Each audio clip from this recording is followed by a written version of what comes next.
Assalamualaikum warahmatullahi wabarakatuh.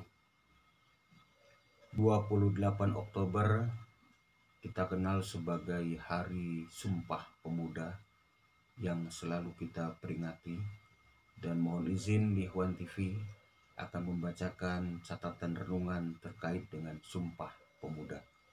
Bismillahirrahmanirrahim. Renungan peringatan Hari Sumpah Pemuda.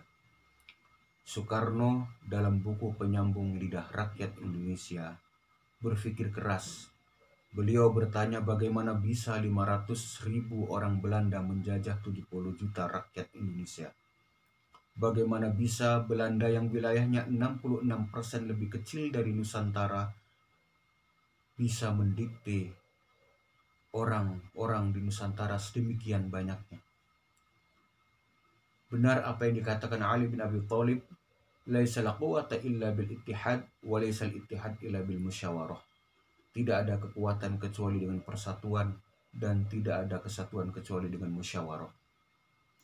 Rupanya para pemuda di bawah 40 tahun dulu menangkap sekaligus merumuskan musyawarah dalam konsep Sumpah Pemuda yang intinya satu dalam tanah, bangsa, dan bahasa, yaitu Indonesia. Indonesia sebagai tanah air, Indonesia sebagai bangsa yang berdaulat, dan Indonesia sebagai bangsa yang memiliki bahasa persatuan, yakni bahasa Indonesia. 1928, dengan peristiwa Sumpah Pemuda yang luar biasa itu adalah hentakan sejarah untuk mewujudkan persatuan dan kesatuan di tengah keragaman latar belakang, termasuk ragam etnis dan keyakinan. Jarak antara Sumpah Pemuda dengan kemerdekaan Indonesia 1945 relatif dekat. Apa yang bisa menjelaskan ini semua? Faktor terkuat adalah terciptanya persatuan dan kesatuan. Benar, tidak ada kekuatan tanpa adanya persatuan dan kesatuan. Selama perjuangan dilakukan dengan basis kekuatan di daerah masing-masing yang berupa kerajaan, relatif mudah dipatahkan oleh kolonial, belum lagi diperparah dengan taktik adu domba. Sejarawan Ahmad Mansur Siregar dalam buku Api Sejarah dan sejumlah kesempatan lainnya, baik lisan maupun tulisan, beliau mengingatkan betapa luasnya wilayah Indonesia. Sehingga karena saking luasnya Indonesia, matahari saja perlu 3 waktu untuk mengitari Indonesia. Maka kita mengenal waktu Indonesia Timur, waktu Indonesia Tengah, dan waktu Indonesia Barat. Yang demikian ini tidak akan dijumpai di negara manapun.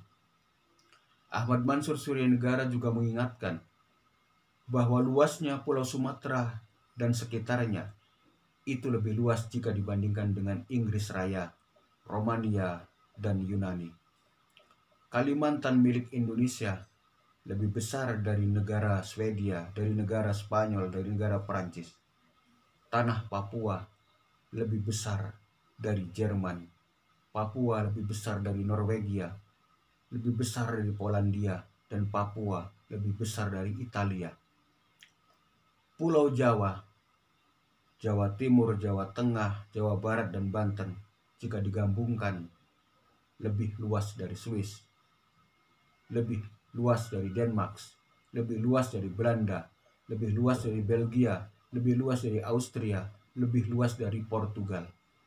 Daerah istimewa Yogyakarta lebih besar kalaupun negara Vatikan digabungkan dengan Monaco. Jika luas Indonesia memanjang membentang dari barat ke timur, dari Sabang hingga Merauke, kata Ahmad Mansur Siregar, sama dengan dari London, Inggris, melewati Eropa hingga Baghdad, Irak. Jika utara Indonesia Kepulauan Taulut dan selatannya Pulau Roti, itu sama artinya dengan dari utara negara Jerman dan sampai ke selatan negara Aljazair. Teks yang termuat dalam Sumpah Pemuda sangat brilian dan visioner. Para pemuda yang berani meneriakkan persatuan untuk Indonesia sebelum Indonesia merdeka bukan hanya keberanian menentang maut, tapi juga keberanian, kemajuan intelektual, dan upaya membangun wawasan geografi yang matang. Kita baca teks Sumpah Pemuda. Kami, putra dan putri Indonesia, mengaku bertumpah darah yang satu tanah Indonesia. Kami, putra dan putri Indonesia, mengaku berbangsa satu bangsa Indonesia. Kami putra dan putri Indonesia menjunjung bahasa persatuan, bahasa Indonesia. Pembacaan satu tanah, satu bangsa, satu bahasa adalah kehebatan para pemuda dalam membaca teritori Indonesia yang diwarnai keberbedaan di sangat banyak hal.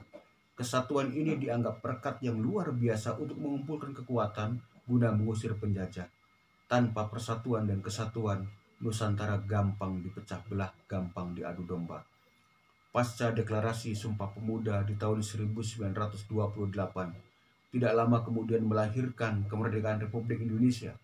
Anak-anak muda kala itu berpikir bukan waktunya lagi aku jong ini, aku jong itu, atau jong-jong lainnya. Para pemuda zaman itu, tepatnya pemuda di tahun 1928,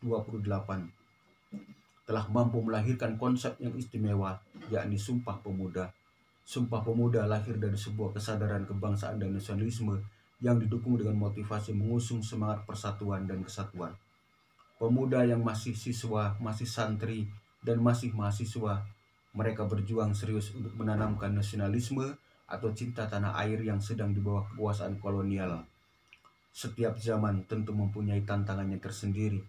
Jika pemuda zaman dulu telah mengantarkan Sumpah Pemuda menjadi bagian dari jalan revolusi menuju gerbang kemerdekaan Republik Indonesia, maka pemuda zaman ini yang masih siswa, santri, mahasiswa, insya Allah dan semoga bisa kembali menggali solusi untuk masalah kekinian dan akan bermanfaat buat kenantian masa depan Republik Indonesia.